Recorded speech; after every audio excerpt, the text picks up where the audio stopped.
My grandfather was a man of great wisdom. As a child growing up in a small village of Jamaica, my grandfather was known as the local witch doctor with the ability of healing powers. He said to me that God himself gave him these powers of immense magic to do good with and to protect all things large and small. What intrigued me the most was what the people that he had saved from death said about their experience and where they had been. A young man from the neighboring town who devoted his life as a loyal and forgiven farmer helped to care for orphan children from many different villages, although the fat, highly respected chief didn't approve. One day, as my grandfather was working in the field of the baking hot bushes, he heard a desperate cry for help coming from the village lake on the other side of the field. The young man's protective instinct sprang into action, and he began to run furiously to where the noise was coming from. When he reached to where the moaning cry seemed to be coming from, he found himself at the lake. He saw that an old tree had crashed and fallen into the lake, and one of the orphans that was playing by the lake was now trapped in the water.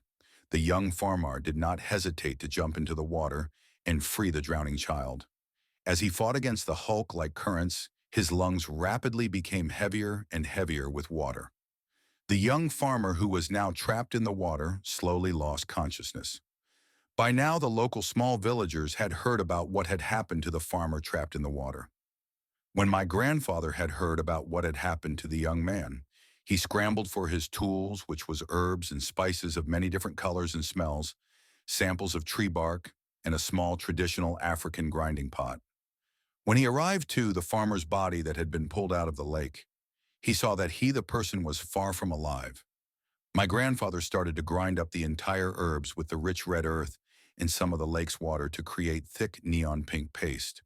What he had created was the elixir of life. Using the elixir of life, he began to paste it around his mouth, eyes, and ears. Then he grasped his hands and started to pray. While he prayed the Lord's Prayer, the sun blazed as if determined to burn every living thing in the broad field to a crisp. The villagers gathered around hoping for a miracle to occur, and the trees started to let go of some of its brightly colored leaves. After a while, my grandfather sat exhausted over the body as if it was sucking out his life. The atmosphere became absolutely silent.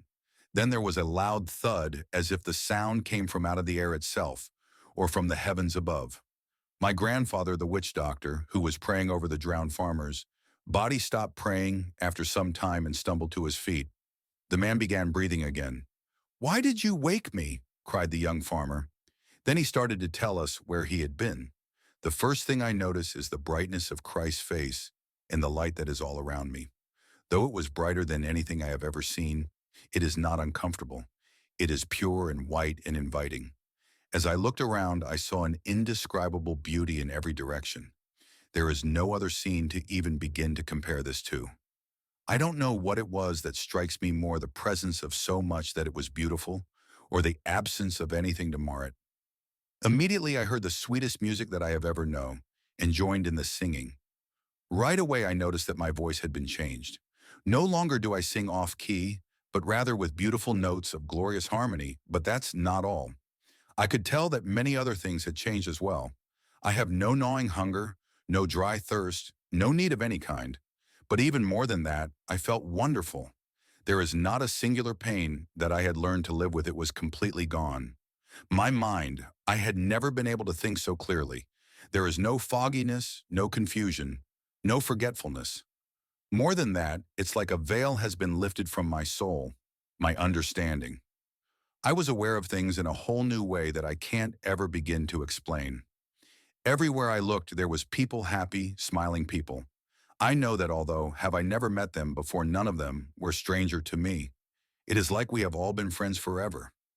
I have never felt so much love all around me or known that kind of peace and joy. It was paradise.